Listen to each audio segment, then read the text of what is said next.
The broadcast is now starting. All attendees are in listen-only mode.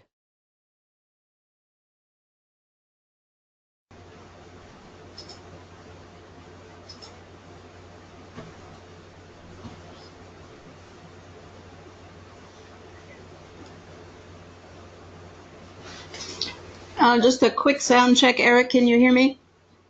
Yes, I can. Can you hear me all right? Yep, you sound real good. We're Great. just seeing a few stragglers come in. I'm just going to hold off another 30 seconds.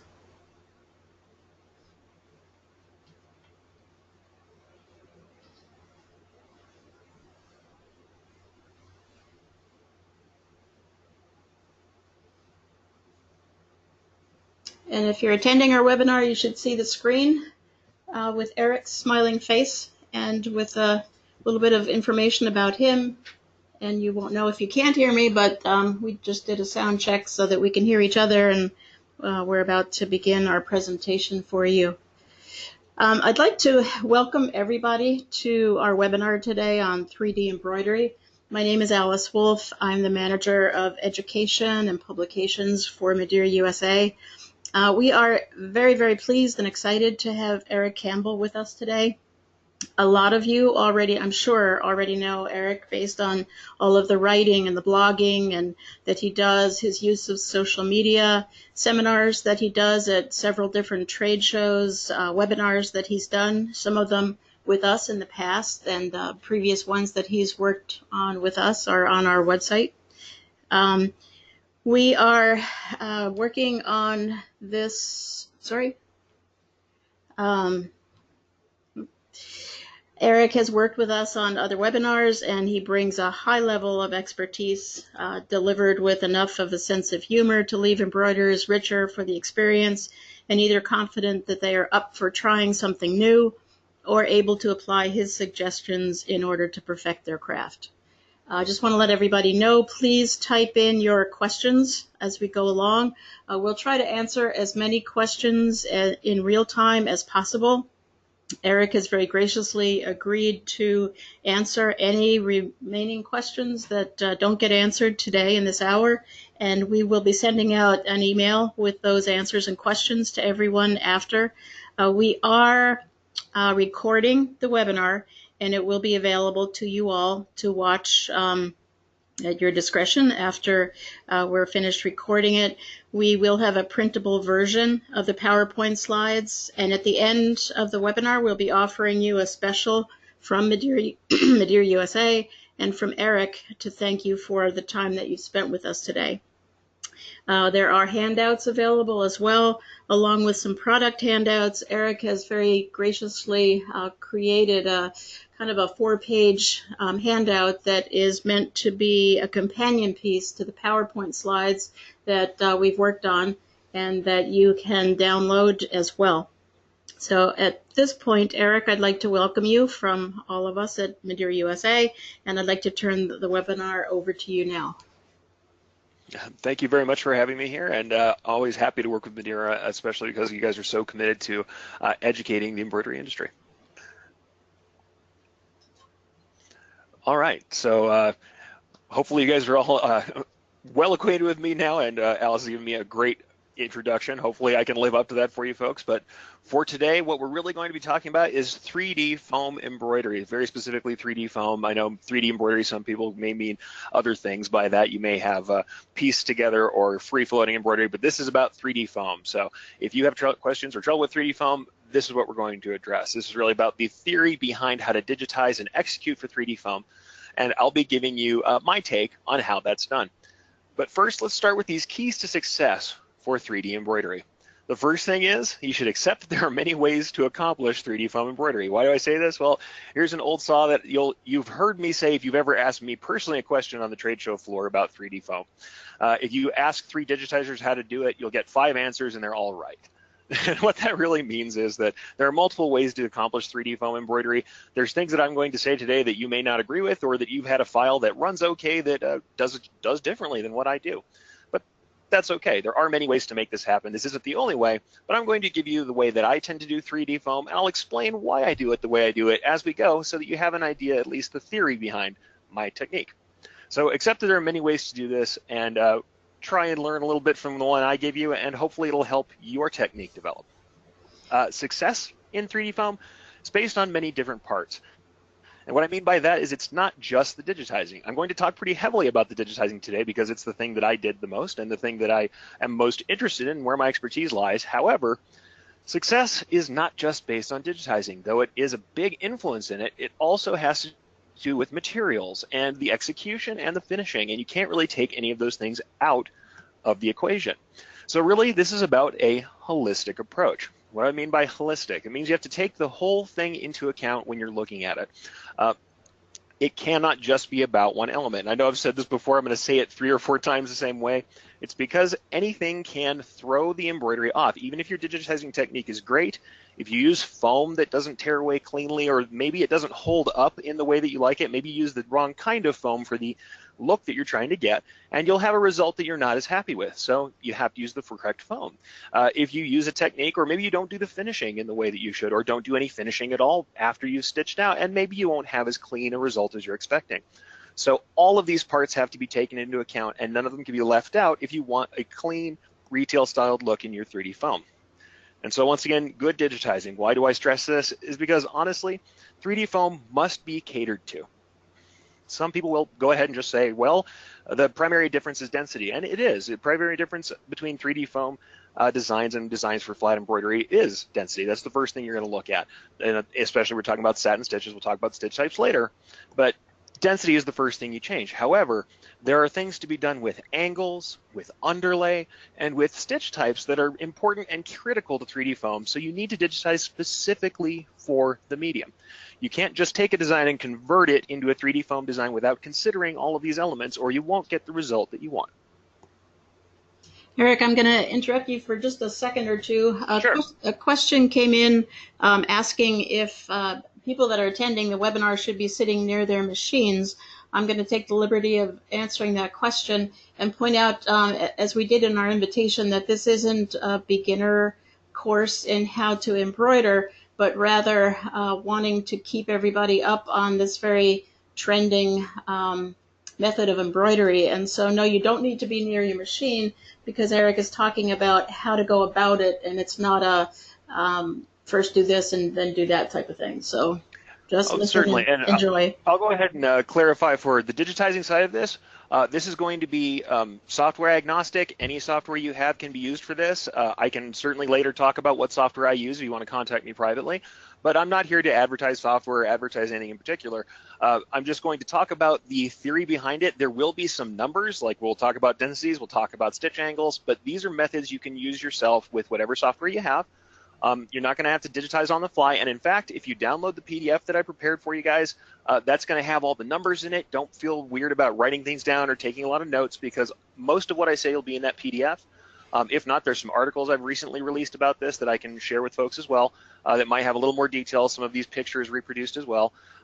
But this is not something where you need to be sitting. I'm not going to show you to digitize and expect you to start digitizing on the fly either. So no, you don't have to sit by your machine. This is for you to get some theory, to get a little bit of the settings that I use and some of the routines that I use, some of the different shapes and things that I'll use in my underlay, so that you can have a better result. So if you just kind of watch what's going on, listen to what I'm saying, check out that PDF download in your slides, and you'll be able to apply this in any software anytime you want. All right, with that, let me go ahead and continue on with the slides.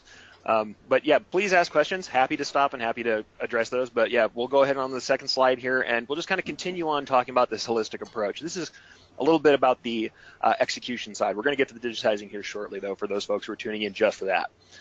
For right now, the right stuff. Let's talk that first bullet. Well, what I mean is the right foam. We talked about materials being important, but I didn't talk about why. Well, part of the way this thing's going to turn out, if you're going to get show through, which is one of the things that drives people the most crazy about 3D foam, is you'll see a lot of the foam in the edges. You'll see a little of the foam sticking out. One of the ways to get the best prevention of that show through, despite your digitizing, is to make sure that your foam color matches as closely as possible with the top color. Now, that's not available in all foams. You can't get all foams in a large range of colors, but you do want to try and get at least a range or a tone that's as close as you can to that top color. If you have something dark, you want a dark foam. If you have something light, you want a lighter foam.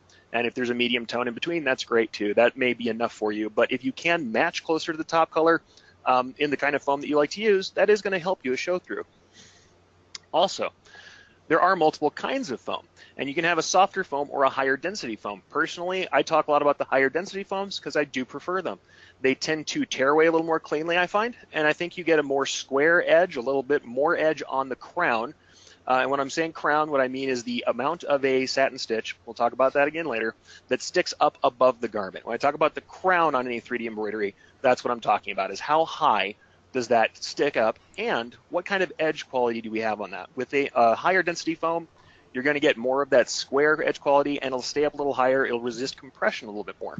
So if you're trying to get a really high crown, a bit of a crisper edge, you may want to use a higher density foam. So that's what we're talking about. We're talking about the right stuff. Your result is partially dependent on the kind of foam you use. When I'm talking about careful embroidery here, I know you say careful embroidery, what does that mean? It's not that you're there's something you can necessarily do particularly on the machine. It's more that you take all the steps into account, and that you watch your first run, you watch your sampling, and make notes about what's going on. If you want to get the best result long term, especially if you're teaching yourself to digitize for 3D, you're trying to use some of the things that I'm teaching here and apply them for your own shop. Careful embroidery means that you stop, take notice of all the elements, and make sure that you are doing everything in a very prescribed manner. And what I mean by that is we don't change too many things at a time. We test on the same kind of materials that we expect our eventual designs to be. If you want to test on hats, it's good to actually test on a hat to find out what that eventual end result will be, because the garment is part of this holistic enterprise. If you have a hat, say, that has a very tough buckram that tends to cause needle deflection, what I mean by that is that the needle bends to the left and right of, say, that heavy plastic buckram in the back, and causes a little bit of deflection, maybe causes the edges of your embroidery to be a little rough when you're running flat embroidery. It's going to do the same thing with 3D foam. Testing and being careful in your embroidery will help you to understand what's going on when you're trying to refine your technique. So careful embroidery, also part of what we need to do. Be aware, watch what's going on, take notes, and apply that when we're working on your technique. Additional finishing. We're going to talk more about finishing methods, but like I said before, you must do some additional finishing if you want the best result with foam. Everybody kind of knows about heat. We're going to talk more about heat methods and how you use those, but you're going to have to do some kind of finishing with foam, and it needs to be taken into account both into the time that jobs take and into your pricing if you really want to have this work for the shop. So know that there's going to be some additional finishing for your foam designs. And last but not least, test, test, test. Why do I repeat this testing? People would like to do this all in theory and kind of do it in a vacuum and then run out the first design that's going to go great, and it'll go great every time. Fact of the matter is 3D foam can be kind of fickle. I've had problems with designs where I will be several versions into a design working on something, change out the type of foam I'm using, and then the first version works by itself without the alterations I've done. Like I said before, every part of this contributes to the final end result. You will have to do some testing if you want to learn 3D foam. And the best way to get that kind of in-the-skin understanding of something, that deep understanding of 3D foam, is to test it and to watch it run like a hawk. When you're watching a machine run, you can very easily see the effect that your digitizing is having, the effect that your materials are having on the finished piece. So watching designs run carefully, testing, making changes in your application, making changes in your digitizing, making changes in the way you put the garment together.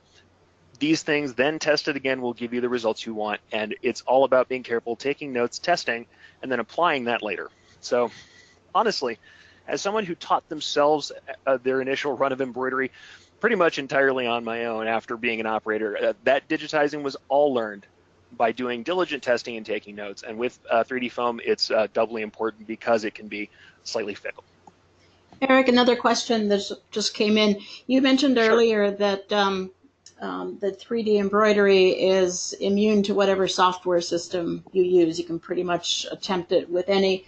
Question came in that an embroiderer is using old machinery, still using floppy disk. Is there, without being machine specific, is there do you see a problem with older machines not being able to do this, or is this pretty much up to more the operator than the machine? To be honest, I've seen results on every kind of machine, and actually, as part of doing this entire webinar, I have a little home machine that sits in my office, and I mean this, a single needle home machine, one of the cheapest you can buy. It's a PE 770 from Brother. It's like sub $500. It's not what I would use for a business whatsoever. So I'm not advocating that. However, I have that for puttering around in my office, and I ran a piece of Madeira bodybuilder foam through it and ran one of my commercial designs, and it ran like a dream. So I have seen results on almost every machine, and I've been doing this for so long. In fact, very recently I was looking up some of my old articles for this, and I've been teaching this just on Facebook for about 6-7 years. So on machines throughout this history, and in a shop where we had very, very old, honestly, slightly broken machines that we're still running, I haven't had trouble with it. The other thing I'm going to be honest with you folks about, I'm not going to talk very much about setting up your machines, and there's actually a really good reason for this. When I've talked to different people about how they set up their machines, I have heard so many conflicting sets of information about what does best for 3D embroidery that I'm going to suggest that you test for yourself. And why is this? Because personally, in my shop, we used standard needles, a medium ballpoint 7511 needle, and we didn't change that. We did not adjust the presser foot height at all in our shop, and we had all the pieces you're going to see today that are mine, and I can point those out, were all done without any alteration to the machines. However, I've talked to people who are in the industry, and rather than name them since I didn't ask them first, I'll just say that there are people who know machines very well who told me they actually lower the presser foot or change the timing so that it specifically compresses the foam somewhat more when they're running 3D foam, and had better results with that. So I have seen results out of so many different setups that I'm not going to tell you one setup does exactly what you want. I'm going to say that it's better to test. Certainly we can talk a little bit about thread tensions. People like to reduce thread tensions, and thread tension does impact how much you compress foam. Tighter tensions will compress foam down a little bit flatter. However, I've seen good results from so many setups that I'm not going to say one setup is the only setup to do for 3D embroidery. So really, this is something where I'll say, you know, get out there. Some of the stitch type stuff is pretty important and is something that reproduces everywhere. Some of the stuff I'll tell you about how to digitize for corners and for junctions is really important and doesn't change very much. But machine setup, machine age, it would be hard to say without knowing your machine and without seeing how you tested it. All right. So with that, why don't we go ahead and forge on along, folks. Like I said, this is a topic that everybody has a different opinion on, so I'm not going to be surprised if some of these opinions aren't the same as what you've heard. By all means, get out there and test for yourself, and I would love to hear back from you. So let's go ahead and go through these keys to success. I'm just going to point out quickly that this is a design that I did for Madeira, USA, actually, and this is something we did to examine the bodybuilder foam. This tribal heart, we'll talk about some of these different elements as we go forward, but you'll see that central heart is done in flat standard embroidery, right? And that the little satin stitch border that's around that heart is at 0.4 density, or 4 points. That's traditional full coverage. You'll see that it's much denser in the way of the foam. We'll be talking about that increased density. You're also going to see the light zigzag underlay that's under there just a bit. That's something we're going to talk about as well. And this is also what we'll call an angled point way of ending brush strokes. So these strokes, they come to a point so that we don't have to use a lot of capping to get them to tear away the foam. It's another thing we'll talk about. So there's really a lot going on when we're talking about 3D foam embroidery designs. So on this point, you're also going to see this detailed interlace. We have this Celtic knot that's over on the right-hand side, all done in 3D foam, same thick foam that you've seen from the other piece. However, you'll see on that left-hand side, a lot going on in the underlay. I've highlighted the underlay so you can see it. We're going to be talking about junctions and what you do to prevent things like the foam coming apart, what you do to prevent stitches sinking into the foam at these junction points. And you'll see once again that traveling underlay that I did with the large zigzag manual stitches. Once again, a lot of the preparation for foam happens before that top stitching runs. So the more you take into account what needs to happen with that foam before the top stitching runs, the more likely you're going to have a good result in the final piece, even with something so deeply interlaced and detailed as this Celtic knot. Let's talk about the first thing we really need to know about foam digitizing in the first place.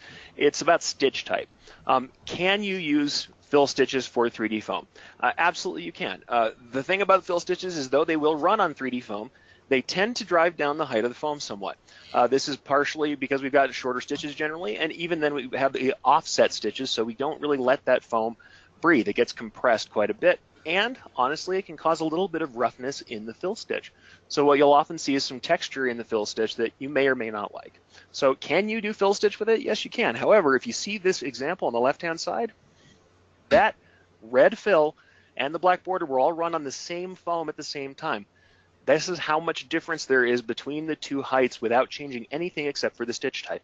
So when you have a fill on foam, you will find that there's just going to be a little bit lower than a comparable satin stitch on that same foam. So yes, you can do it, but it does drive the height down somewhat. So satin stitches, really, they're going to give you the best results in the highest crowns. If you have a customer who sees a satin stitch, big foam letter, they're going to want that. If they see a fill stitch version that's much lower, they're probably going to be less happy than with that big, shiny, high crown that you get on the satin stitch. Also, honestly, the shine on the satin stitch allows for these shadows that you'll see, the highlight and shadow on the edge of the crown on that foam, and it makes it pop even more. So most of what we're going to talk about today is really to do with satin stitches in 3D foam, not much with fills. The fill stitch, like I said, doable, drives down the height, sometimes has a bit of roughness on an edge if it doesn't have a capping satin around it. So you can do it, but it is a bit lower and may not be what you want for your customer. On the left-hand side, you see that very classic application of foam, right? So here is that collegiate letter. It's exactly what you might expect it to be. Same thing on the right-hand side, big satin stitches. Look how big and heavy and how tall those crowns are on those things. Really, that's what we're getting out of a satin stitch, is what we want from 3D foam. On that left-hand side, you'll see that the double outline was run before the foam was applied. Whenever you have an outline like that, it's often best to run those flat to get that contrast. If you run it all on the foam, they'll try to be at the same height. You may get some separation. So generally, when you see a piece like this, what you're going to do is digitize and run the outlines actually under the foam. What you can't see there is those satin stitches are actually twice the width that is revealed and are underneath where the foam's going to run. And these are also done at normal densities, not at that heavy density that you're going to see from the foam. So really, when you're talking stitch types, just better to go with that satin. The bolder that satin is, the broader that is, the higher that crown you're going to get from those big open loops. Eric, question for you. Sure. Is there a maximum width of the satin stitch when you're using the foam? It depends on your machine and your setup.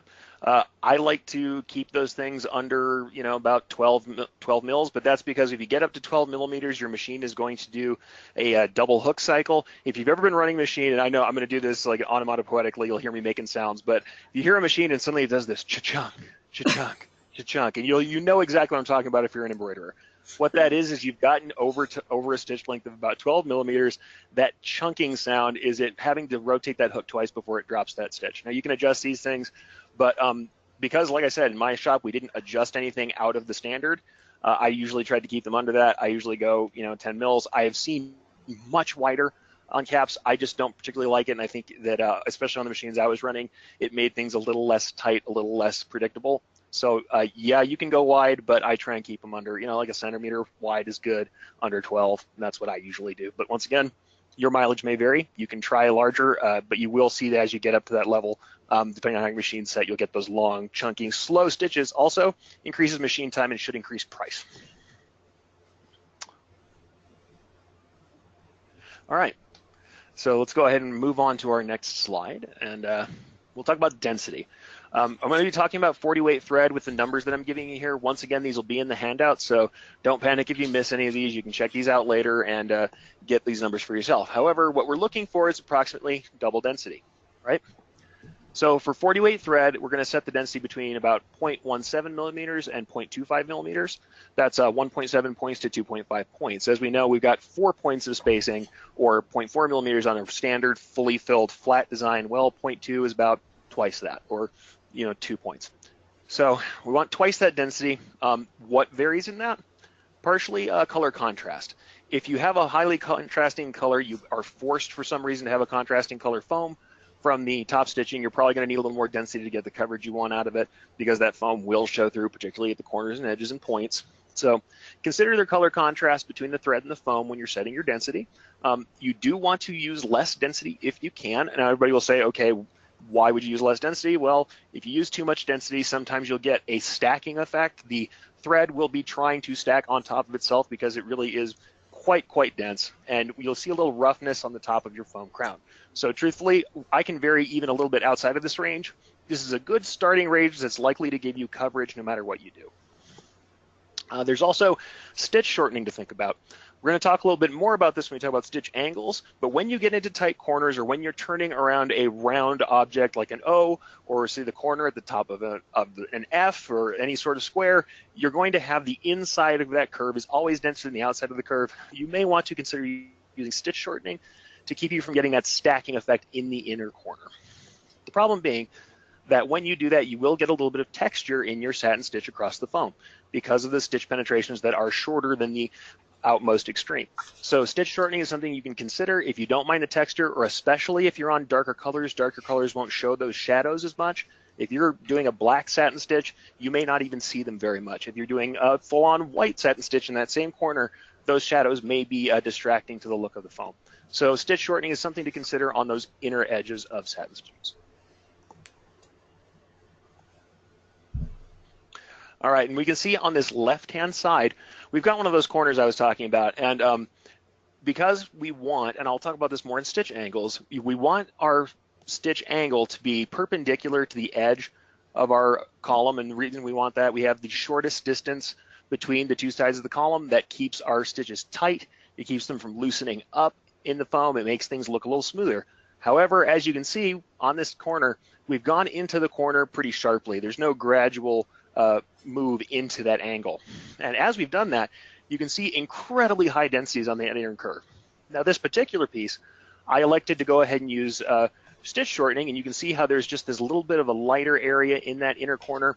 The reason why that is you'll see that some of the stitches are stopping partially before going all the way out to that inside corner. On this black particular piece of foam that was there, you couldn't see those shadows, but you might have seen them if it were on a lighter piece. One thing else we're going to preview to is you'll see in the underlay, there's a little zigzag manual cap on the outer corner. Later on, we're going to talk about this. This is the way that we're going to prevent corners from peeking out when we have those long stitches across that angle. That's something we'll talk about more in underlay, but I just wanted to point it out here so you can get a preview of what's going to be talked about later. Eric, I'm going to interrupt again. Sure. We do have a couple questions coming in about underlay, but I know that you're going to get to that, so I think you're going to answer those. But Okay. This is an interesting question that I know we haven't discussed before. Is there ever a time in a design when you would want the foam to contrast with the thread? You know, I have not particularly done that. I can imagine where somebody might want to show the foam through to cause a distressed look. It'd be an interesting look to try, and honestly, if somebody wants to get back to me with pictures, I'd love to talk to you about it and try it out. I have also seen, and this is kind of off the bead, there are people who use laser bridge machines that are mounted lasers on machines for cutting that will run a small edge just holding down foam and then cut out the foam and leave the foam open as a decoration itself.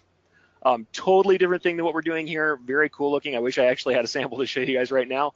For that, I can totally imagine using contrasting colors. Other than that, no. I mean, if you want the foam color to be hidden, the best way to do that is to get close to your top stitching color, but otherwise you're likely to see it on the corners and edges and points that you come to because there'll be a little bit of spreading, especially on longer stitches. They want to spread out. So if you wanted to use a non-contrast, it will show in those areas, and maybe you could get kind of a cool distressed look out of it. It's just something I haven't tried. So kudos to our listener who brought something to me that I haven't actually ever asked. All right. Were there any other questions, or should I get on? Nope, you can keep going. The only other request is that you try to talk a little bit slower. I know you've got a ton of information.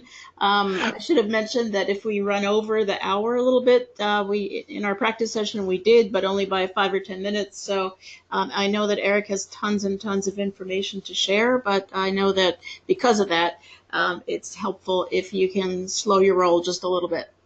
Not a problem. Thank you. I'll go ahead and let everybody know I'm willing to stay a little longer, and of course there will be if you have to get back to work, there will be the recording later. So absolutely check into that. So let's slow down a little bit the density. I talked about how the inner corners of the density can get a little tight. You can see in this piece how tight they are. And over on the right-hand side, though I think this is a successful piece, what I want you to look at is that there's a little bit of texture, a little bit of rippling in those satin stitches. And what that is due to is an excess of density. And partially from some interference from the cap below. What the cap that's on is a flex fit cap, and it has a really, really dense support structure inside of it. That plastic causes some needle deflection. in order to combat that, we had to use a little extra density to try and make sure we weren't getting gaps and breaks in that foam. But the extra density also caused us to have that stacking effect I was talking about. So you'll see kind of on the top of that D that's facing us, there's a little bit of texture that is, frankly, a little undesirable. That can happen when you use excess density, so you want to balance your densities and test if you can. I know we can't always test on garments or test repeatedly, but it is good to test when you can to try and keep those densities lower, especially when your foam color does match your top stitching. All right, so stitch angles.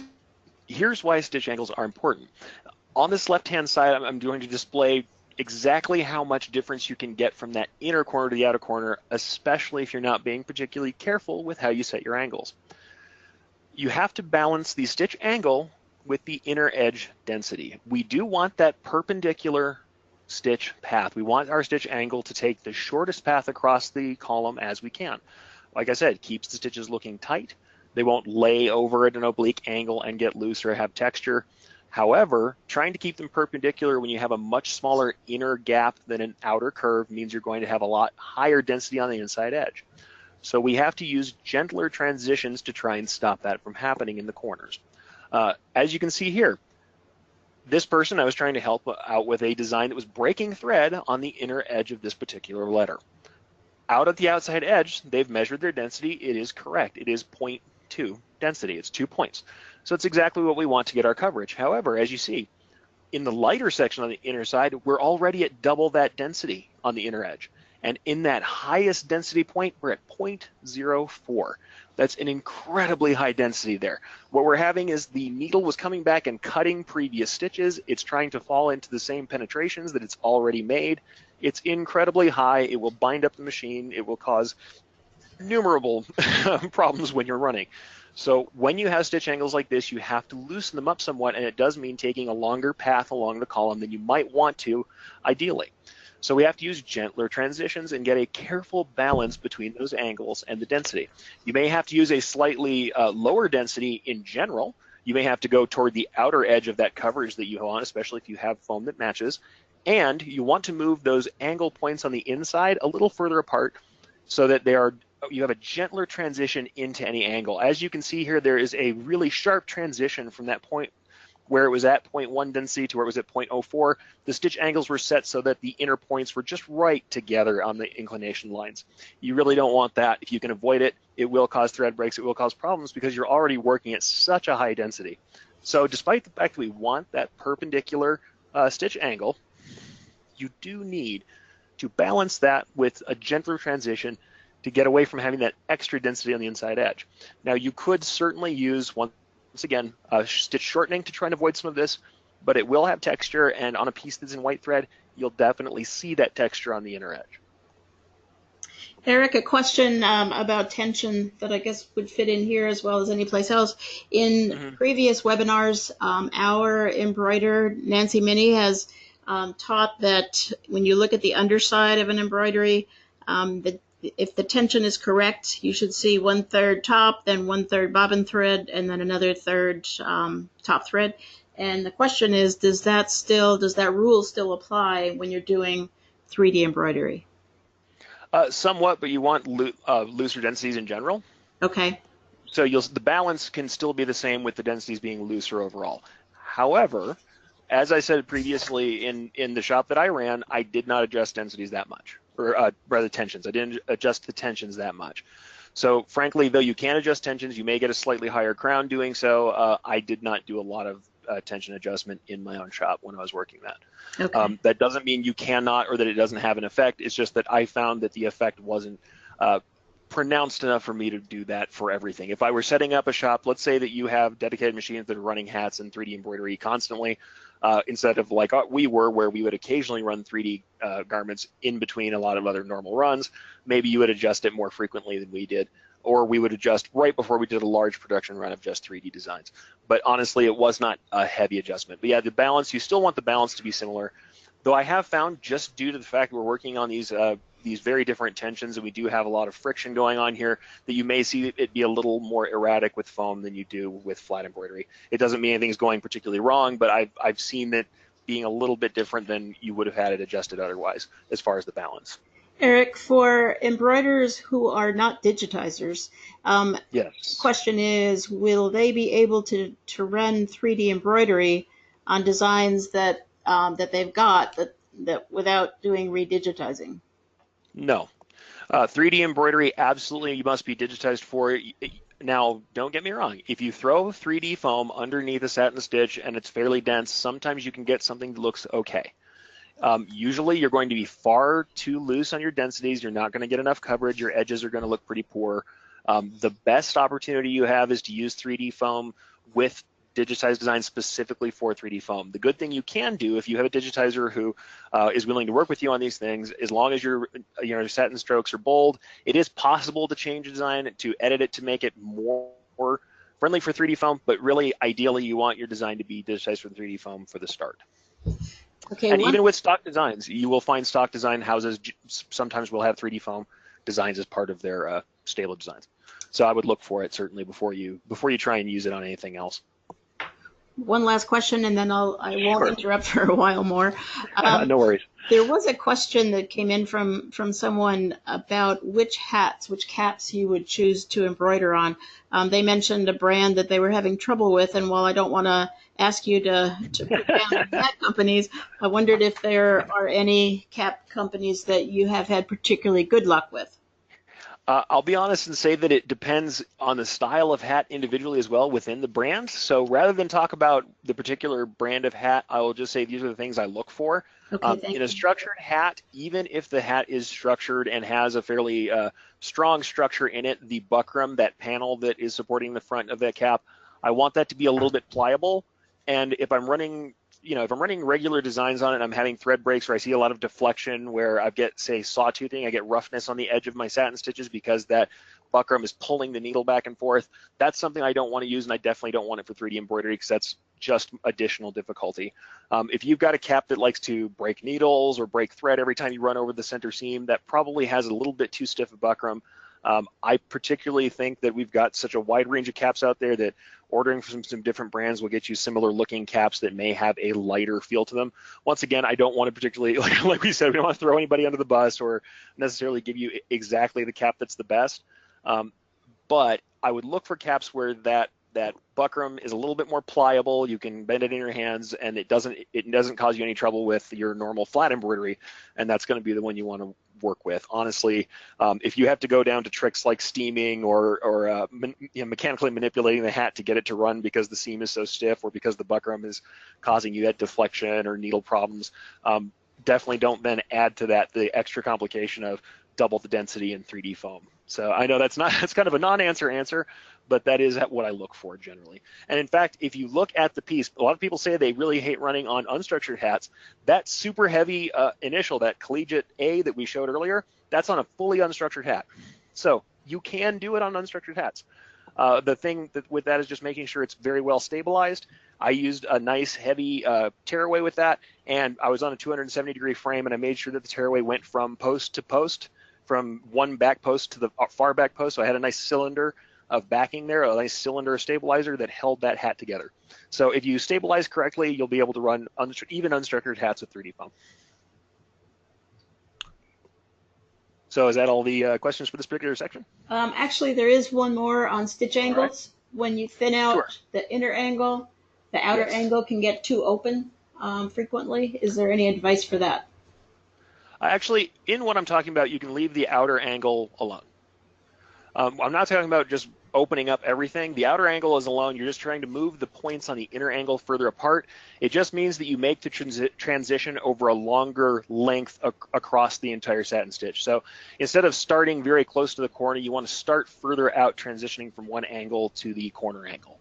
And if that doesn't make a tremendous amount of sense, it means that, say in that corner that we saw earlier, instead of being at 90 degrees and then immediately transitioning to 45, you're going to start transitioning that angle further down the stroke. And that's really what we're talking about. We're talking about having a balanced, gentle transition. So that wouldn't change the outer angle. Certainly, if you're talking about just trying to reduce the density overall, yeah, reducing the density overall will reduce the outer density. But I'm saying don't necessarily reduce the density that much, maybe a little bit just to help you achieve that inner density that you need to reduce that. But really, you're just talking about making a little bit more of a gentle angle. You're still going to be higher on the inner density than you probably want to be. Truth of the matter, you can't avoid that entirely. However, we're just trying to make it more balanced so that you don't encounter thread breaks and lumping up of thread the way that we had in this particular design. Okay. So with that, why don't we go ahead and just transition briefly into strokes. This is a pretty easy thing to say. We're looking at the same foam on the left-hand side as the right-hand side.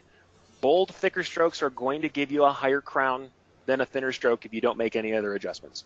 So as you can see, even on that right-hand side, there's that tap, the little gray tap that's at the bottom of this stylized barrel with the Celtic knotwork on it. As you see that the stroke for that tap, it's the same piece of foam that's underneath that green Celtic knotwork. Well, you see how much higher it stands above? That is literally just a function of how wide that particular satin stitch is. So a bolder, thicker stroke will give you a bit of a higher crown. The longer, loose loops of threads tend to allow for a little bit of loosening of tension that will allow the crown to be higher. So thicker lines are going to give you a higher crown. You can still create depth on a thinner line. It's just going to be a little bit closer to the garment without any other adjustments than you would have from the thicker stroke. All right. So underlay. This is where a lot of my technique will vary from other people. You'll see people try to pre-cut the foam with straight stitches that are along the inner edge with edge runs. You'll see people who do multiple passes to try and hold down the foam with tighter zigzags or build up to the top density, and I don't tend to do any of that. I use as little underlay as possible when I'm running 3D foam, and I'll kind of talk about why. First, what I do with the underlay. I do want it to tack the foam into place. Even though we may use something like an embroidery-specific adhesive, or we might tape our foam on the sides to hold it down while we're starting to run, I do like to use a little bit of these long zigzags that you've seen before, these long manual zigzags across the column to hold down the foam, tack it into place before we start running top stitching. The other things I'll do functionally, I want to make things that we call planks. We're actually going to talk about these caps and planks. These planks are where top stitching columns meet. It keeps foam from being cut. Say you have one column, the next column that runs over it cuts the foam that's already there. Sometimes you'll have stitches fall into that cut, or you'll have the two pieces of foam try to separate, and you'll have some strange texture in that junction. I try to prevent that by using planks of long underlay stitches to hold that foam together after the satin column goes over the top of the original one. We also have caps.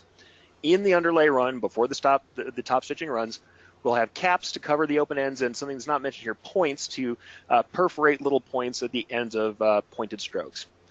But the reason I don't use what I call excess underlay, why do I go without edge runs? You'll see this piece on the left-hand side. This was in a Facebook post I was helping some folks out with, or at least I commented on. We were all trying to help this person with the texture they're getting at the bottom of this lightning bolt. It's like the word flash, lightning bolt forms the S, but on that bottom section, you see those lumps that are sticking out of the side of this 3D foam. Well, though we're doing all right on the rest of the columns, some interaction between the cap, between the way the underlay was set up, and the top stitching allowed those little edge run pieces to pop outside of the foam edge. Now, as you can see, other strokes that are above that, it looks fine. So it's not that you can't use that underlay and get this to work. However, it's much more likely for one of these to escape and ruin the edge quality of your foam if you're using that edge underlay. So for me, I elected never to pre-cut the foam and to cut the foam only with the top stitching. Like I said, it isn't something you can't make work. Just in my practice, I found that it was much more likely to end up with a reject, to end up with spoilage because of these little loops sticking out. Also, they often carried a little piece or a chunk of the foam with them when they did this, when they tipped out, and this is something you can't really trim out or correct, so these pieces are usually lost. The customer's not going to accept these big lumpy edges on 3D foam. It's just not the look we want. So for me, I consider that to be excess underlay, and I don't use it at all in my pieces. Eric, I'm going to interrupt you and give you a chance to take a breath with Sure. a couple more questions. Absolutely. One digitizer wrote in, can you space, stack, or overlap satin stitches in order to obtain a wider 3D look? I have seen people do that. It does work plenty fine, but there is some texture involved. So what I would say, I would test it on a particular foam you like to see how much you get. There's a little bit of crushing that can happen when you do that. It does make a rippled texture. Not everybody loves the texture. So yes, you can, but it does, especially because the foam will kind of compress under the first satin as it goes, and it may be a little bit different between them. I found that texture it's an interesting texture you might use. If a customer's not ready for it, doesn't like it, or even use like say a split satin that has a random split in it. Some customers don't like that extra kind of crushing that happens in the middle through the run. So it may not be a texture you love, but yeah, you can do it. But once again, you also can use a fill as well. I mean, these are things you can do. I've also seen people use applique on top of foam to try and hold the foam up, or to essentially create a plank with an applique on top of it where the fabric, it covers up the foam. You can do that too. These are all possibilities. They just take a little bit more work when you're doing something that's kind of non-standard to get your settings just right. How about auto spacing? Do you ever do that, or do you prefer specific density settings? I would never use auto spacing, because what's going to happen is it's going to change it as we get thinner and thicker, and it may change the amount of coverage. For 3D foam, I don't like it. Personally, I want to control that spacing. I just think that you'll have a lot higher chance of having some show through that you don't expect, and then you can't control it. So personally, I like to control those variables myself. Okay.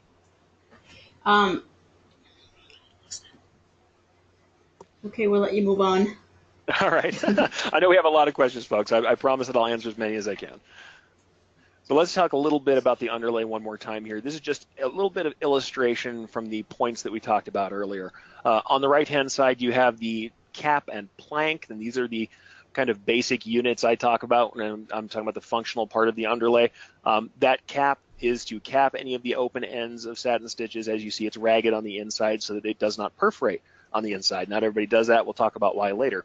You'll also see on the cap in the corners, this particular piece had foam that I had to use. It did not like to tear away cleanly, and unlike some of the foam we've had from Madeira, and you may like some of the other foam better than what I was using at the time, I used these small corner points that you can see underneath the cap to cut away the corners before I pulled those out, so that I could still have a nice perpendicular edge on that cap, but I could cut the points out and I didn't have to poke them in manually in the finishing process. Also, you see that plank, it's just long zigzag manual stitches that don't line up on the edge that hold those two pieces of foam together and provide a platform for the stitching that's underneath. On the left-hand side, you're going to see a piece that instead of having open edge satins, it has what we're going to call angled points, where we draw the shapes out to a tapered point so that we don't have to have a cap in order to cut the foam away. What you can see that's different about that is there are small points that I've used to perforate that end. Once again, just helps us with our finishing. You don't always need these, but some foam will try to poke out of those small tapers. And you'll see on the upper left-hand corner that little corner cover I talked about earlier. Once again, this piece, I left the angles as they were because on that dark foam, I was able to use shortened stitches in those tight angles, and I didn't have to balance it in order to get what I thought was a pretty good result. However, your mileage may vary. You may want to use a much looser, more gradual transition. In fact, if I did this piece again, I would use a more gradual transition because those corners tried to pull in a little bit more than I liked.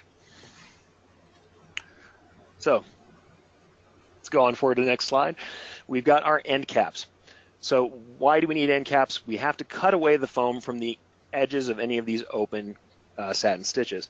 As you can see in the bottom of this A, those are all big open letters. Those collegiate letters had that big open satin stitch. I did elect on the top to go ahead and turn the satin around the corners to avoid having to cap the top of that letter. However, on the bottom, you can see those are caps on all the ends of those bottom serifs. Now, if we were trying not to do that, we could have used stitch angle and had tapers on that, but I'm going to talk about the pros and cons of using stitch angles to taper to the corners a little bit later. It causes more distortion that you may not like in the shapes, especially on something like this that's very straight, very rectilinear. It's a rectangle, and you don't want to see pulling in the corners. You don't want to see pushing out of those tapers. That's why on this piece I elected to use a nice cap. So we'll use a satin stitch cap to cut that foam underneath before we run the top stitching. What this does, partially it keeps the top stitching in place.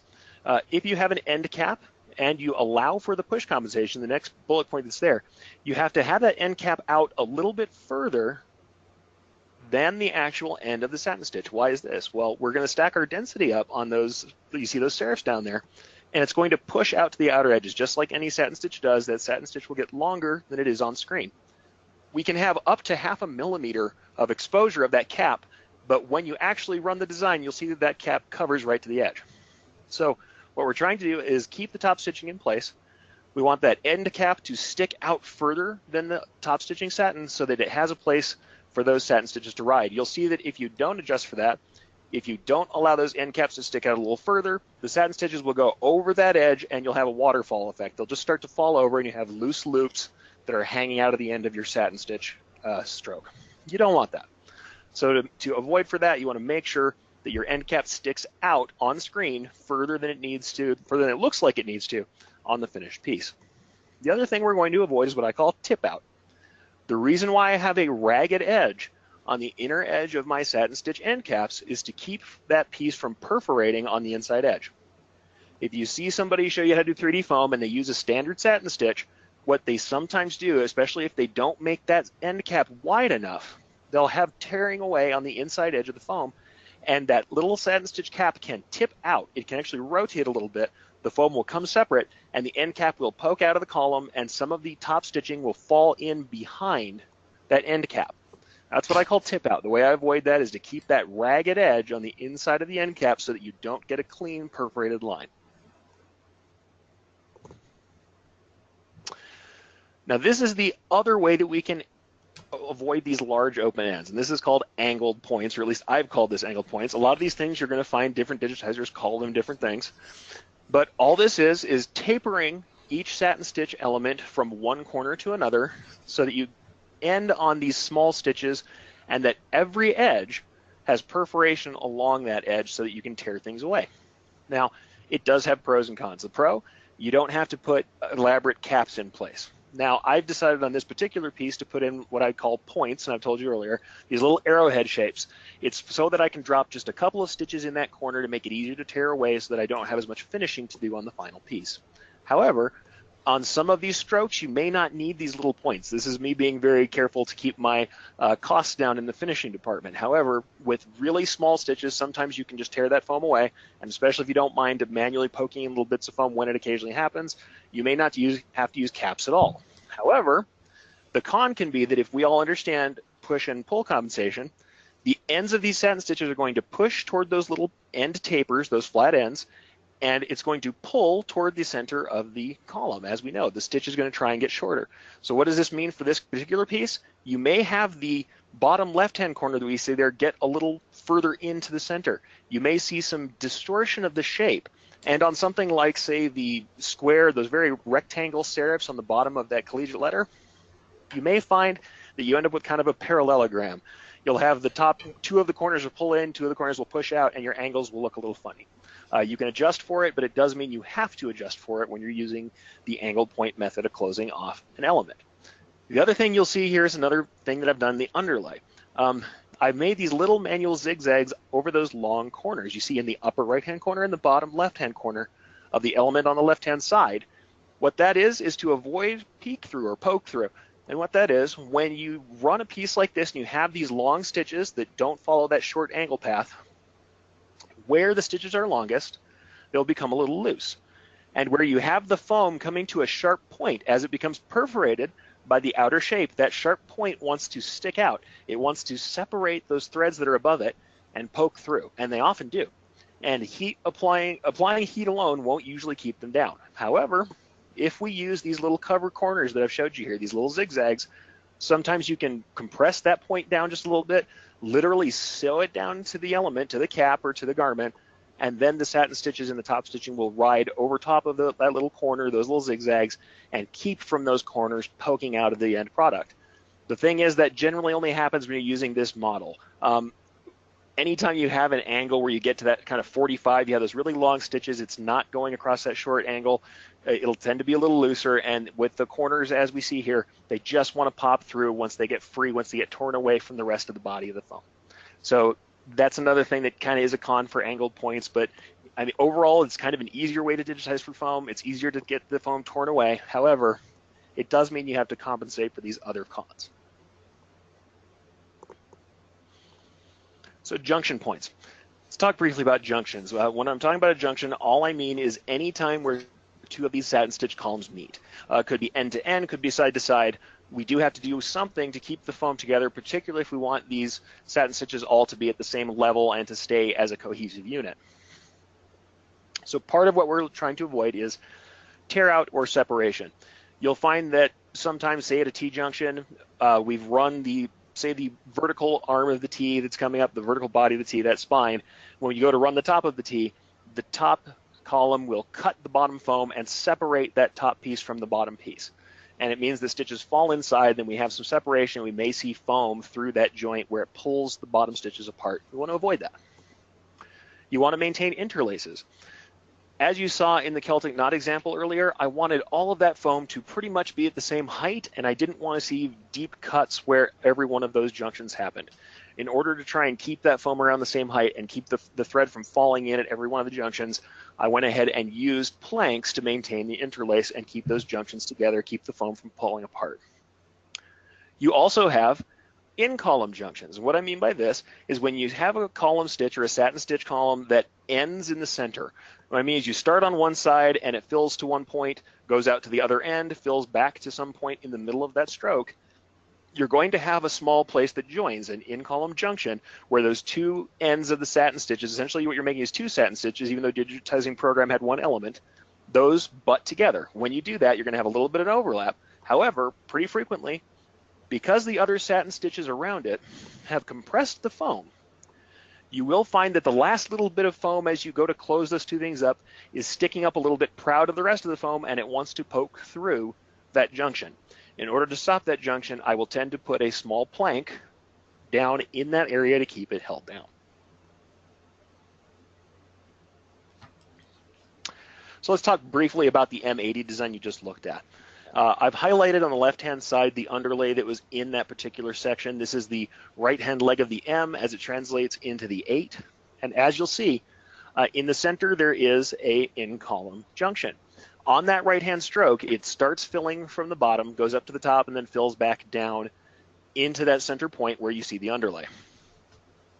I've put a small plank there. Now, this is one of my very early foam designs. I actually probably would have made the edges a little more jagged, but they're still far enough apart on that zigzag that you won't get a good solid perforation. What you do have here, though, is that zigzag just holds down the foam enough and covers enough to allow that top stitching to ride on top of it and keep the foam from poking through. On the right-hand side, you'll see where the junction is, that little bright line. Often you'll see in 3D previews from software where there's an in-column junction, there'll be that little bright line at your endpoint. That's a good place. That's right the center of where you want this plank to be. What you'll also see is that I wanted the 8 not to tear away from the M. I wanted those to move as one unit. And just above the plank that I used to fix that in-column junction is just a little zigzag to hold those two pieces of foam together. Once again, just to stop the tearing away in the separation. And here's the mother of all junctions. There's all of those junctions that I did for the 3D foam piece for the Celtic knot. Now, as you can see, instead of doing an individual zigzag for each place where there's an overlap, because we had such thin satin columns, I went ahead and used one big plank to cover 2 of the joins at a time. Once again, why did I do this? I didn't want the stitches to fall in. I wanted them all to ride about at the same height, and I didn't want, especially in the center of some of these pieces, for there to be an isolated small chunk of foam that became entirely cut away from the rest of the foam that was there. By using these junction planks, it essentially stitches the foam together before it gets cut by the top stitching to keep it from floating apart and to keep that level at the same height. Now, most of the time, you're not going to be doing this much work in the junctions. That point up there, that is quite intense compared to most 3D foam. What you're usually going to see is what you have on the right-hand side. This is the top of a junction with a B, a classic kind of semi-scripty B from a baseball hat. The only thing you'll see there is one very simple plank. It's just a manual zigzag stitch, ragged on both sides just to hold those 2 pieces of foam together. And then you'll see a point at the top, once again, just to help me to clean up that foam, to tear it away so that even with that taper, I don't have a little chunk of foam that sticks out. That particular one is a little extra heavy. This foam that I was using was quite tacky. It didn't like to rip away. So I used that nice heavy point and let it stick out just a little bit further. Once again, you see I'm accounting for that push compensation so that that satin column and the final top stitching just covered that point. Eric, just a question specifically about the planks. What length of running stitch are you using, or are you using a satin stitch for the planks?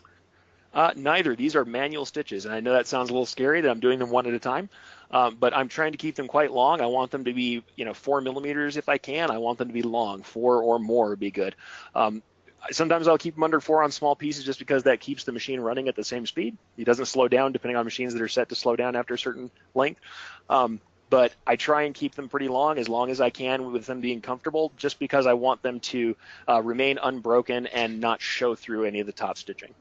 So really, it's not a particular length. Each one of those zigzags you see, that is 1 stitch point from each point of the zigzag to the next. So they're all manually done. Now you could, if you wanted to, say you had a plank like this, you could use a satin stitch, and you could set your density so it was nice and open. On this particular piece, I think that's probably 2 millimeters. I'm not looking at it right now, but say you had a 2 millimeter density, very open satin there, set the edges to be jagged on both sides. You could enter those planks by using a satin stitch tool to enter them. For me, because I like to travel and do my underlay at the same time, well, you have to really travel and do underlay at the same time. I find it just as quick, especially with simple pieces, to use a manual stitch and do it all manually myself. That probably answers another question, which is, are you digitizing your own zigzag stitching, or is that coming from the machine software? I am not using automated zigzag. You could use it for certain things if you wanted to, but I'm going between different columns. When there's a ton of junction points, especially like something very detailed like we have in the Interlace here, you're going to have to cover all those junctions before you start doing much of the stitching, because you have to have it before either of the top stitching elements that will meet at that junction run. The underlay already has to be present. If the plank isn't there before both of those pieces run, it's not there to support the design, and it's also going to be on top of the lower piece. So it has to run before either of the pieces in the junction are present, which means doing it automatically doesn't make a lot of sense. You couldn't really do that with the satin stitch itself very easily, unless you were using a setting that made it pop out further than the edge of the column. And you can do things like that. For me, I find the control is better, and then I get a better result by doing it manually myself and planning ahead. Not the best answer. It means more work, digitizers, I know. But I've found that for my money, I was more about wanting to control the production methods and make sure that I had the cleanest output, because a lot of the time what ended up happening, if I didn't do that, the more shortcuts I took, I would have more spoilage on the machines and more finish time at the end. So for me, for my money, it was great to do the manual stuff and to plan it ahead and have a lot of control. All right, so let's go on to corners a little bit. We've already talked a bit about this, so we don't have to belabor the point, haha. But here we have these points and the corner covers again, as we've had. We're preventing poke through again. We're both having what we call poke through, which is where that sharp cut corner, as we see on the bottom of that left-hand side example, where we have that sharp corner that is torn away, starts to poke through the long stitches. We're going to cover that up with a manual zigzag across that end. And it's perpendicular, as you can see, to the top stitching. It goes in the opposite angle to the top stitching to keep that from riding out and from poking through. And it also provides support to that long top stitching. But you're also going to see the little point on the left-hand, or on the far right-hand side, rather, of the left image. And that point, once again, is just a small perforation. It's about 3 stitches, just to provide some small point to tear away that excess little point that sticks out, so that I don't have to poke that chunk of foam back into the tapered end when we're done with the corner. So really all we're doing here, once again, it's the same sort of methods we're using everywhere else. Zigzag stitches across the foam to hold it down in any place that it wants to poke through. And we're perforating the foam along the edge and adding a couple little more needle points to that corner just to make it easier to tear away in the end and kind of just stop ourselves from having to do a lot of manual work and finishing. So really, that's all we're doing here. Once again, we're just managing that foam before we run the top stitching. And here we get to finishing. Now, we've talked all about the digitizing, and honestly, if you've done the stuff we've talked about so far, you're going to have a pretty good finished result when you pull that foam off. But there are always going to be small fibers of foam around the edge. There are always going to be little chunks of foam that stick out, and though I think it's important to go ahead and watch your design run, see if there are things you can do, like those small corner points that I inserted, or the little corner covering around runs that I did, to keep the foam from poking out. Sometimes you're going to have an occasional piece where the foam just doesn't rip away that you want it to, or some way that you ripped it pulls a piece out, and at the end, finishing is just the last chance you have to make that look clean. First thing always, heat is key. However, you have to be very careful applying heat to your 3D foam pieces. I prefer an adjustable heat gun. People sometimes will use hair dryers. It will use all forms of heat. An adjustable heat gun lets you dial it down. You want to start low. You want to move across the design. You don't want to keep anything in one spot. So you have to have a really careful application. You have to watch what it's doing and be careful with the piece. Heat will shrink the foam somewhat. Small fibers will shrink in under the foam or under the edges of the thread, and it will help to tighten up the design in general. However, you have to be careful with your fibers. Polyester doesn't take the heat the way rayon does. It will shrink. It will burn. It will melt. If you apply too much heat, if you apply heat for too long, you can damage your garment, damage your embroidery. And you can damage the foam itself. You just want to be very careful, very ginger with how you apply heat. Also, if you're working on light colors, especially white, you have to be careful not to scorch. If you use too much heat, if you apply it too directly too long, you can scorch those and end up with browning on those designs on those pieces, and you have to be very careful not to ruin all your hard work up to this point. So consider the fiber you're working on, consider the application. The other thing I'm going to warn you about, I worked in a multi-decoration shop, and so what they thought would be a great idea, let's start throwing these through the gas screen printing dryer. It turns out that hats sit up a little higher than you might expect, and they scorched a ton of hats. So think about how you're applying the heat. For me, manual application with an adjustable heat gun is probably the best bet. The other thing you'll have to do sometimes is what I call mechanical intervention. This is a very fancy way for saying we're going to poke in the bits of foam that stick out. If you have a large piece of foam that's sticking out of a corner or sticking out of an edge, sometimes you want to just poke that back in, and it really doesn't affect the end result. It's not something it's not a dirty word. You don't have to feel bad that you had to poke a piece of foam back in. If you poke something back in and you rub the area above it, apply a little bit of light abrasion. Once again, I'm using technical terms for something that's not very technical.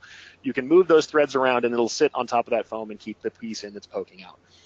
Frankly, you'll even find that sometimes you'll have coverage that looks a little spotty, or you'll have a little bit of roughness in a column, and running the back of your thumbnail across that column, applying just a little bit of pressure will sometimes even out those threads and make it look okay, especially if it's just an occasional thing. Absolutely, look at your design. Make sure your densities are where they need to be. Look at your underlay and make sure that that's okay. So it's not that you don't want to adjust for these things, especially if that's poking out. You have a corner that pokes out on every run all the time. Go back to your digitizing, adjust for it. Tell your digitizer, if you're using one who's doing this stuff for you, how to tack that down, or tell them where that's going on and show them a picture of the result. Go ahead and correct it. But when it's one piece, there's nothing wrong with taking something and poking that back in. But what I will talk about is what we use to poke these things back in. On the left-hand side, you'll see toothpicks. Lots of people use things like skewers or toothpicks or any sort of thing that's thin that'll fit in there to poke that back in. However, what I would caution you to do is to use something that's semi-blunt and smooth. You want nothing that's going to catch on the thread. We have these long, loose loops of satin stitch. We all know what happens if you snag a satin stitch and it gets cut. That's a ruined garment. You can't sell this thing. Even if you freight check it, you're going to have funny edges or ends, and it might want to unravel on you. So don't do the thing that a lot of us do. We're holding a trimmer. That's why we have a scissor there with a big band sign on it. I've done this multiple times.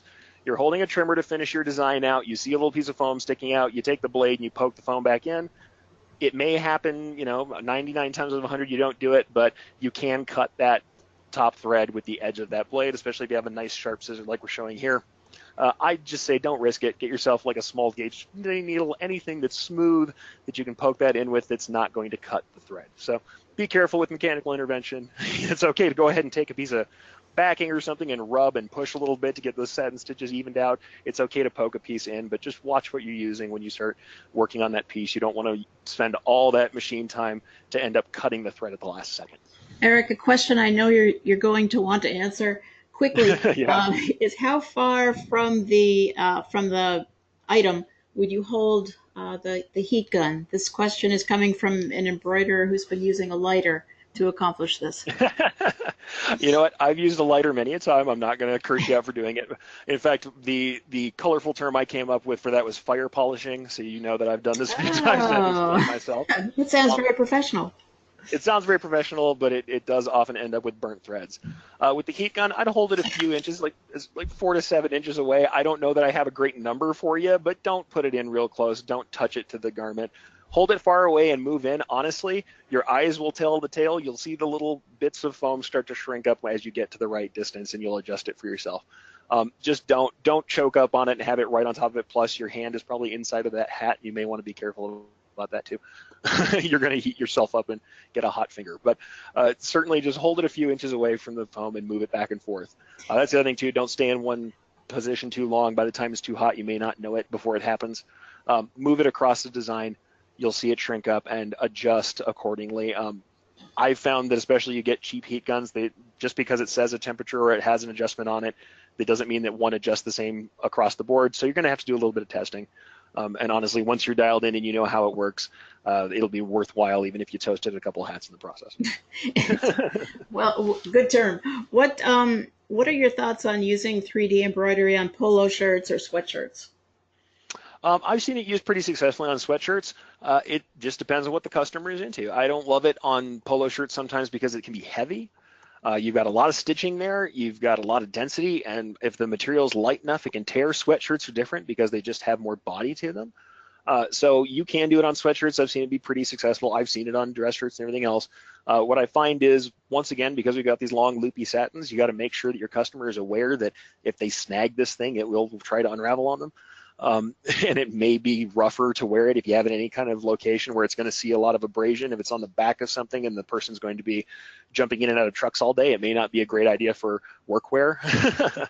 Also, this isn't something that's particularly fire safe, as you know, since you can shrink it with heat. I wouldn't use it for every application or every job. But I have used it successfully, especially on sweatshirts and jackets, and it's fine for that. It's not my first choice just because I tend to make a lot of things that I expect to wear a long time. And it doesn't wear the way that a fill stitch, of course, on a flat regular embroidery is going to wear.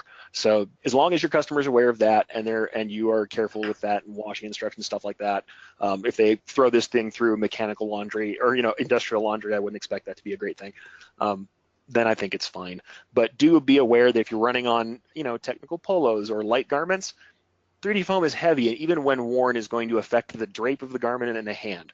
So imagine just using that much density, even if you weren't putting foam on it, what would that do to a polo shirt?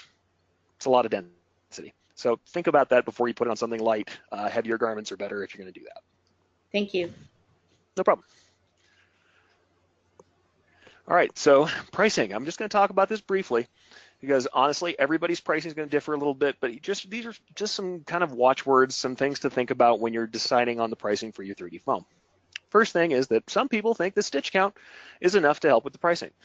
As we know, we're going to have almost double the density. Some folks decide that they don't add any other additional costs and just use their regular stitch count pricing to account for this.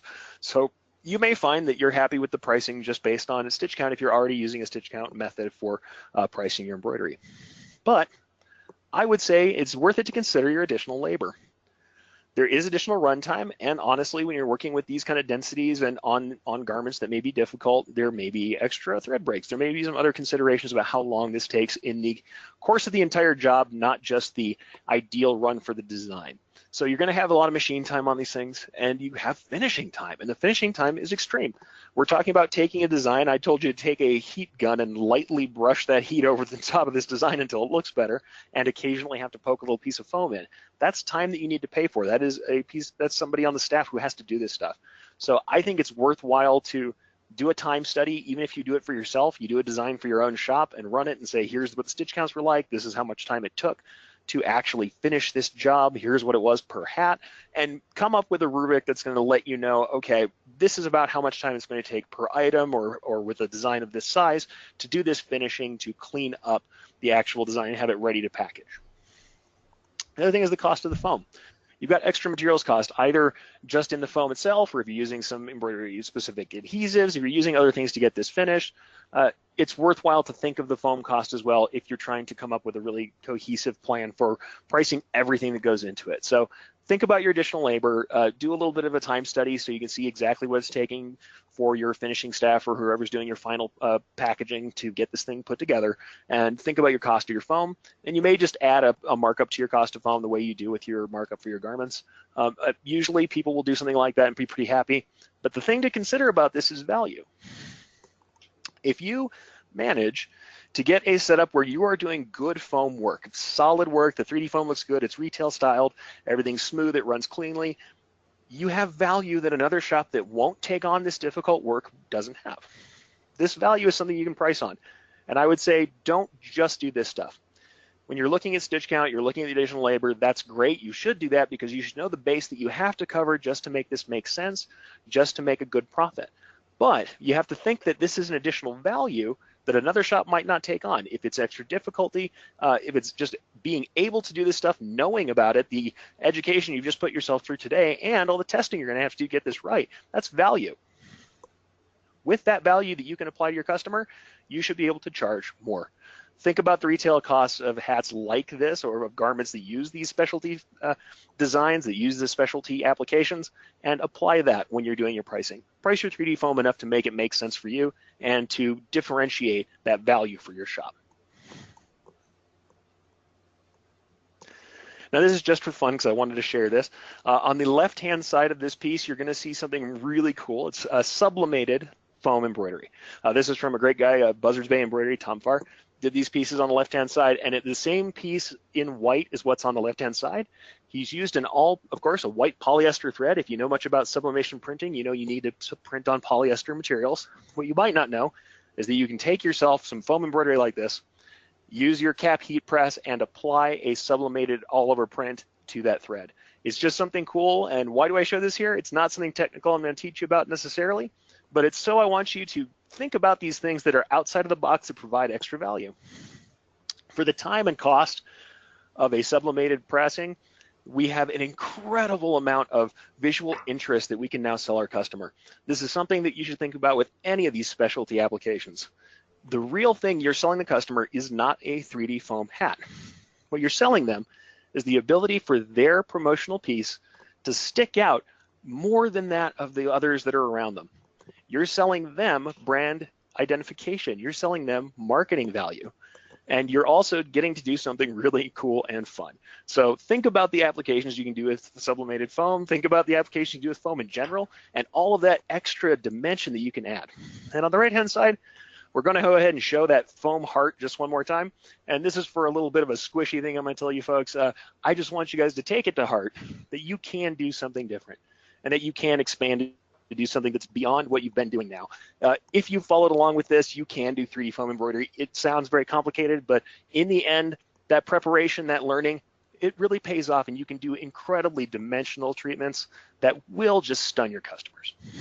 And this piece here, I actually took it from what was originally just a setup so that we could demonstrate it for the foam advertisement for the initial bodybuilder rollout. And I made this into a stock design on my own site, and I have people who've used it for dresses. I've had people use it for jackets. People have used this stock design on all kinds of things on all sorts of different machines and got wonderful results. So really, you can do 3D foam. Take it to heart. Try something new. I think you'll really enjoy it. Eric, thank you so much. We have run over by about 15 minutes, and I want to thank everybody who has stayed with us. We want to let you know here that Eric will be teaching at the upcoming NNEP Embroidery and Digitizing Conference on September 13th and 15th in Indianapolis. This is part of NNEP's new professional development program. You can keep up with Eric's latest articles and his events at erichcampbell.com. Madeira USA would like to offer you a 10% savings on an order, any order that you place, if you include any bodybuilder foam or our regular foam. Also, I wanted to remind everyone, because a few folks did write in that they had to leave to speak with a customer or they got interrupted in other ways. This webinar, while we are about to wrap it up, will continue in the sense that we've recorded it, and we'll be sending you a link to that recorded webinar. A printable version is also available, and Eric has prepared a companion piece to the printed PowerPoint slides so that especially some of the facts, some of the numbers that he's mentioned throughout, you'll have right in front of you. Eric has agreed to answer questions that we were not able to answer. Some of the questions that came through were very, very specific to jobs that people were working on, machines that they used. So we skipped a couple, but we will be circling back and sharing with you all of Eric's answers. He does have contact information on his handout. If you download that, you'll be able to see how to reach him. But you'll also be hearing from us in a follow-up email that will give you all the information about Madeira's special and also about contacting Erich. Erich, thank you so much. All of us at Madeira USA want to thank you, the marketing team here squished into the conference room at Madeira. We so appreciate your sharing all your knowledge with our customers, and we just really count you as a special person, and thank you for being with us today. Thank you very much for having me, and thank you to all the people out there who listened and kept through despite my quick talking and all the complication that there is in 3D foam. I really would love you guys to try it, and definitely get back to me with all your cool tests. And hey, the person who want to do the contrasting foam thing, let's get back together and see. That's right. Never heard that before, I bet. Yeah, get onto social media and let's share this stuff. Everybody can learn from each other and learn from that testing that we're doing. Expect an email from Madeira USA. Please open it. It will include all the links that I mentioned, and you will be able to refer back to Erich's webinar. Thank you all for joining us this afternoon. I have one more thing to share on the end of that title card. Also, you'll see that there's one little other icon for the only stitch. I have a very, very small stock design collection. It's literally like 20-something designs. It's odd little designs, Viking Age stuff I like, and other fun things. I went ahead and put a code out for you guys for the rest of this month. Go to theonlystitch.com and you'll get 50% off your entire order. The reason that's important for you guys is that little heart that I showed you with that 3D foam that has the tapered points and everything in there, it is there and you can test it. So you can get it for half off for the rest of the month and actually get to test your Madeira bodybuilder foam with the design that we used for it and showed you today. Thank you, Erich. Thank you very much.